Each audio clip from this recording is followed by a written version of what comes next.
voice of my anxiety talking. Even when there's absolutely nothing wrong, I sometimes get this overwhelming sense of doom, like danger is lurking just around the corner.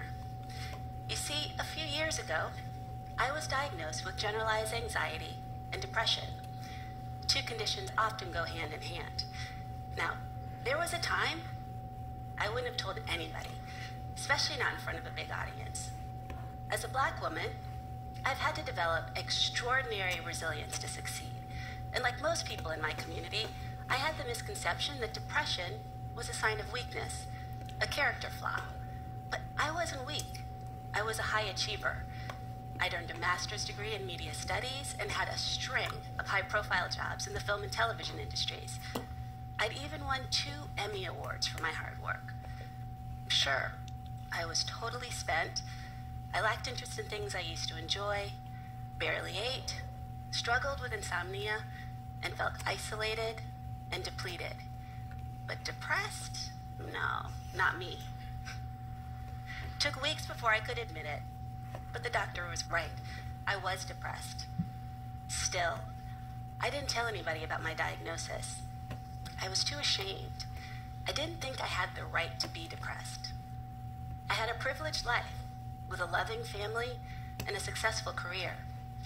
And when I thought about the unspeakable horrors that my ancestors had been through in this country so that I could have it better, my shame grew even deeper.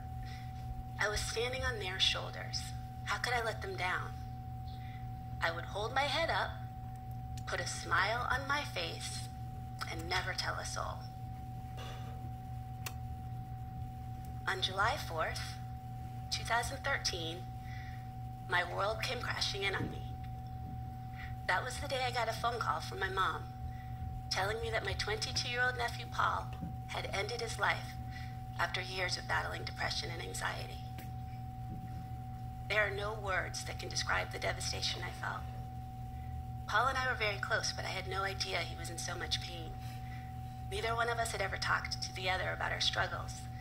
The shame and stigma kept us both silent. Now, my way of dealing with adversity is to face it head on. So I spent the next 2 years researching depression and anxiety, and what I found was mind-blowing. The World Health Organization reports that depression is the leading cause of sickness and disability in the world. While the exact cause of depression isn't clear, research suggests that most mental disorders develop, at least in part, because of a chemical imbalance in the brain and/or an underlying genetic predisposition. So you can't just shake it off. For Black Americans, stressors like racism and socioeconomic disparities put them at a 20% greater risk of developing a mental disorder, yet they seek mental health services at about half the rate of white Americans.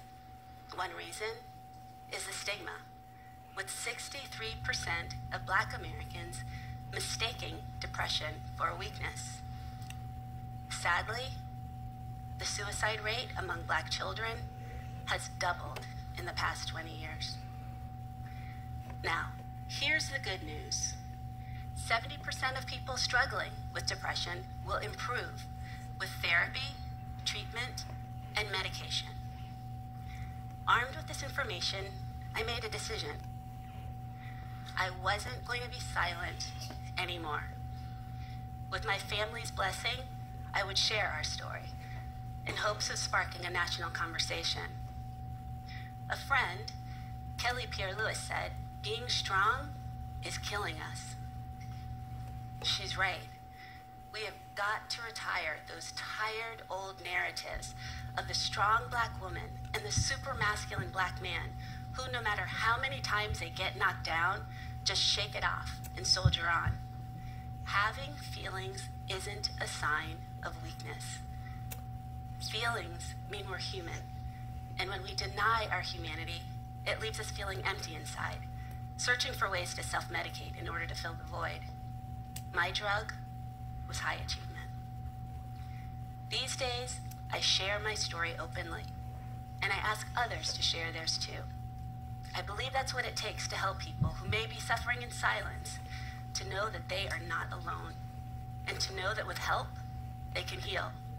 Now, I still have my struggles, particularly with the anxiety, but I'm able to manage it through daily meditation, yoga, and a relatively healthy diet.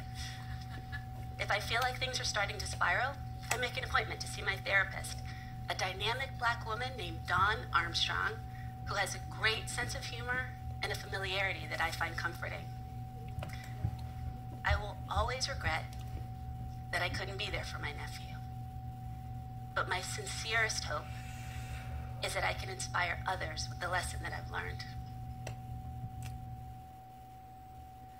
Life is beautiful.